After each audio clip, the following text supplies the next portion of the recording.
Oi, gente, sejam bem-vindos a mais uma videoaula.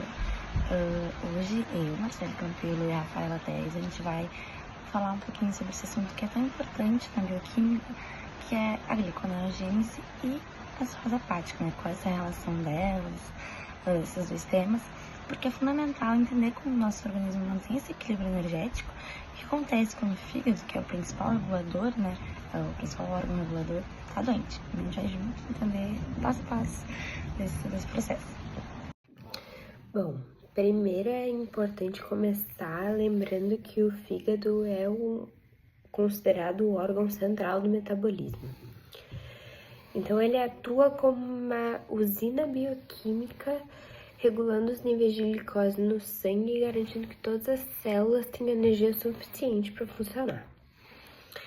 Um exemplo é quando a gente está em jejum, que é o fígado que entra em ação para manter a glicemia dentro de uma faixa segura, evitando a hipoglicemia e a hiperglicemia.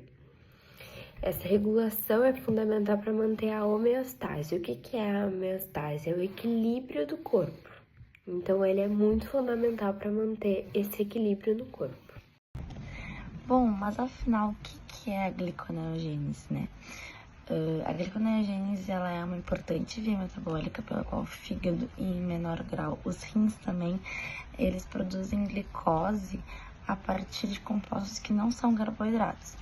Isso significa que mesmo quando a gente não tem essa ingestão direta da glicose pela alimentação, o organismo consegue manter os níveis adequados no sangue. Esse processo é especialmente importante em períodos de jejum prolongado, que a glicose digerida já foi utilizada, mas o corpo continua precisando para o funcionamento normal. Agora eu vou falar um pouco sobre os principais substratos e de onde vem a matéria-prima para a gliconeogênese. Os principais substratos são, primeiro, o lactato, que é produzido durante a atividade muscular e ele retorna ao fígado pelo ciclo de Cori. O segundo são os aminoácidos. O principal deles é a alanina. Eles são liberados a partir da degradação de proteínas musculares. O terceiro é o glicerol, que é obtido a partir da quebra das gorduras, ou seja, o corpo reaproveita esses compostos para transformar em glicose, garantindo energia mesmo sem carboidratos na alimentação. Para a gente dar uma contextualizada, então, a grande função da gliconeogênese é garantir a glicose para os órgãos e células que dependem exclusivamente dela, né, da glicose. O maior exemplo que a gente tem é o cérebro, porque em condições normais ele utiliza a glicose como sua principal fonte de energia. Além das hemácias também, que nossas células vermelhas do sangue, que só conseguem produzir energia a partir da glicose. Portanto, sem a gliconeogênese, nesses períodos de jejum prolongado, haveria um colapso energético nesses tecidos vitais, colocando em risco a nossa sobrevivência também. Agora que a gente já entendeu a importância da gliconeogênese, a gente vai falar um pouco sobre a cirrose hepática. O que é a cirrose hepática? A cirrose hepática é uma doença crônica e progressiva do fígado, em que o tecido que é saudável é substituído por fibrose, ou seja, são feitas cicatrizes no tecido epitelial do fígado. Com isso, esse órgão ele perde a capacidade normal de funcionamento. E entre as principais causas dessa doença está o consumo excessivo de álcool, hepatites virais crônicas e a esteatose hepática avançada, que é o acúmulo de gordura no fígado. Ou seja, ela é uma doença grave que compromete praticamente todas as funções metabólicas do órgão. Bom, então para a gente entender melhor tudo isso, vamos comparar um fígado saudável com um fígado cirrótico. No fígado saudável, o metabolismo é eficiente, a gliconeogênese funciona perfeitamente e há regulação da glicemia. Já no fígado cirrótico, toda a estrutura do órgão está comprometida por causa de ter a perda de hepatócitos funcionais e, consequentemente, vai ocorrer uma queda, né, na capacidade metabólica do órgão.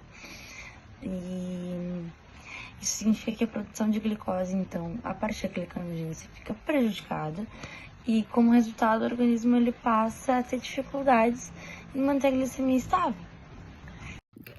Bom, mas e o que a cirrose tem a ver com a gliconeogênese? Ela tem um impacto significativo na gliconeogênese. Então, na prática, a cirrose hepática reduz a eficiência da gliconeogênese. E isso tem várias consequências. O paciente pode apresentar hipoglicemia frequente, principalmente em períodos de jejum, porque o fígado não consegue sintetizar essa glicose de forma adequada. Pode apresentar um menor aproveitamento de substratos, como lactato e aminoácidos, já que o fígado doente perde parte de sua capacidade enzimática.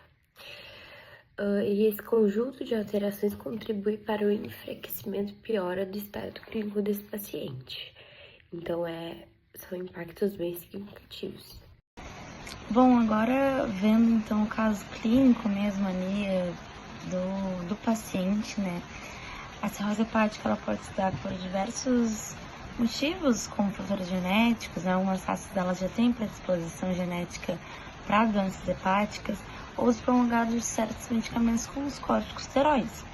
Os sintomas dão perda de apetite de peso, vômito, diarreia, ascite, que ele é como de líquido no abdômen. O diagnóstico ele vai se dar por exame clínico, né, e avaliação de sintomas, além de exames de sangue para avaliar a função hepática e identificar alterações bioquímicas. Bom, então para concluir, a gente pode resumir que a gliconeogênese é uma via essencial para a manutenção da glicemia, especialmente em situações de jejum. Então ela garante que a fornecimento de energia para os órgãos vitais, como cérebro e hemácias. Na cirrose, o fígado perde progressivamente a sua capacidade de realizar esse processo. Então, pode levar a hipoglicemias, desequilíbrios metabólicos. E com isso fica claro como a bioquímica do metabolismo está intimamente ligada às doenças clínicas. E é isso. Muito obrigada.